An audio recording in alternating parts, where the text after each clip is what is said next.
The show has got to be big. Big set, big lights, big Bigger cast. songs, bigger sets, and most of all, lots more lights.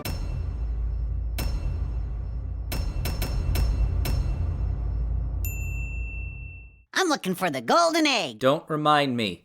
Oh yeah, this episode was in that brief window of time when all the Dear Bob and Larrys came in through face chat. Eventually they'd scale it back to basic emails, but for now I have to endure non-professional child acting. Also, if Timmy were looking where this web camera is pointing, he'd just be staring at a wall. Come on, at least vaguely point the camera in Bob and Larry's direction. You've done it once before. I wonder why QWERTY didn't tell us about Timmy. QWERTY's got Sundays off. How does that even work? His AI shuts down, but the computer itself doesn't? Does that mean QWERTY isn't actually a living computer, just an artificial soul trapped inside the computer? And can that soul be copied or transferred to another device, or is it buried in so much DRM protection that this computer from 2009 can only handle one email and one Bible search per day before it explodes? By the way, this kid doesn't actually have a problem, he just wants to know what this Easter show is going to be about. Who's screening your mail? Careless disregard for local traffic. You know, theater blood runs very deep in my family. Jonah flashbacks. Louis, pause tape.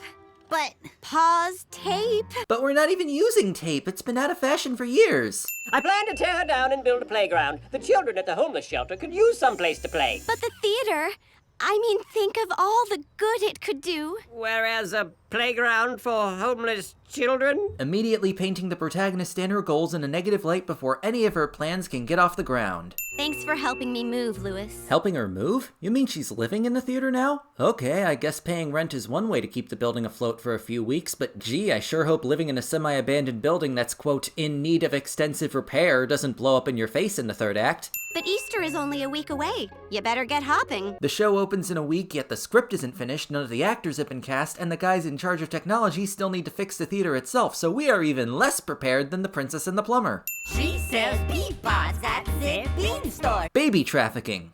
So you are a barbershop quartet? I wonder what terrible thing Frank and Celery did to get booted out of this group, or what terrible thing the Scallions did to make him want to leave. Either way, shame on the Scallions for trying to keep their quartet name without finding a replacement first. I'm trying to impress my boss.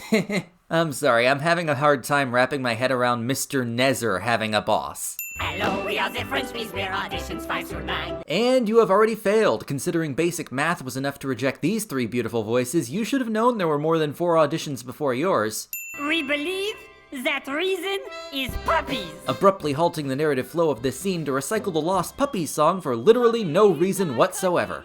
Cassie Cassava. But she doesn't live here anymore. Not after winning season 3 of America's Got British Judges. Thank you, Mr. Exposition. Cassie can't perform for you. Cassie is singing here Easter morning. Don't worry, our show is Saturday night. This is a big service for us. We'll need to rehearse on Saturday night. Oh man, I knew this whole episode was a Star Christmas ripoff, but they are jumping through so many hoops to keep the same story beats. I mean, yeah, of course it wouldn't make sense to premiere a theater show at the same time as a major church event, but we still need to fabricate a choice between one or the other. Opening Saturday night. That's the night before Cassie Cassava sings at the sunrise service. I was going to suggest delaying the show's premiere like I did last time, but unlike Princess and the Plumber, this is a show that could only work during Easter, so yeah, Marley kinda dug her own grave here. If Cassie isn't here on Saturday night, the seats will be empty. We've got to figure out a way to get Cassie here on Saturday night. Oh great, now we're getting somewhere. Instead of plotting to steal a prized historical artifact, you're plotting to steal a person. Which I hear is illegal now. And now it's time for the latest dance craze with Jean-Claude and Philippe. Passons.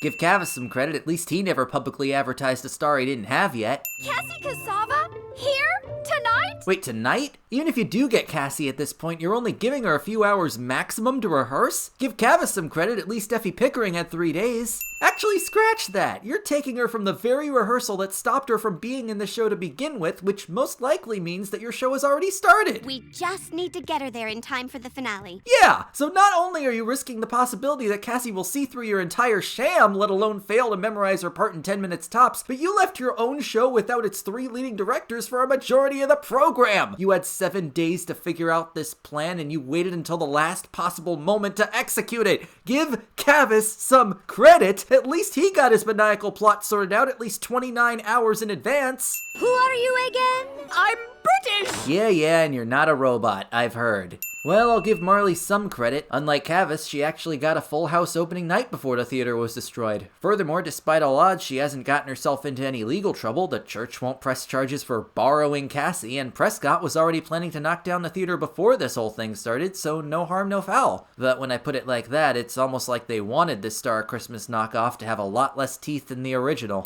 Christmas Eve. Easter. In jail.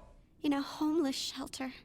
That wasn't part of the plan. In the Star of Christmas, our climactic race to the church made sense because the pageant was going to happen with or without the main cast, but in more pressing circumstances like an out-of-nowhere snowstorm, most of your congregation and staff is going to be late for church anyway, so why the rush? This is a highly technical piece of machinery! You wouldn't believe how hard it was to cram so many plot-relevant features into just 2 levers. Seymour says not to use the last rocket because it's too powerful and he hasn't tested it yet. Howard says not to push the red button because... Don't you ever watch movies? The red button is always trouble! he has no idea how his own machine works. They cleared the streets and dumped it all here! You know, the town's not very big, and the amount of time it would take to debate whether or not to press the red button, you could just walk around this whole roadblock. How is the bus supporting this giant robot's weight? Christ the Lord is risen today. Hallelujah. They said the A word! Or was it the H word? Well, either way, I hope you didn't watch this before Easter. This playground is significantly smaller than the theater it used to be. QWERTY? Oh, remember, Bob? QWERTY's got Sundays off. You know what? Forget what I said about artificial souls trapped in esoteric technology or whatever. It's more likely that QWERTY's just being a jerk and giving everyone the silent treatment. Larry the cucumber, you traitor! I've got plenty of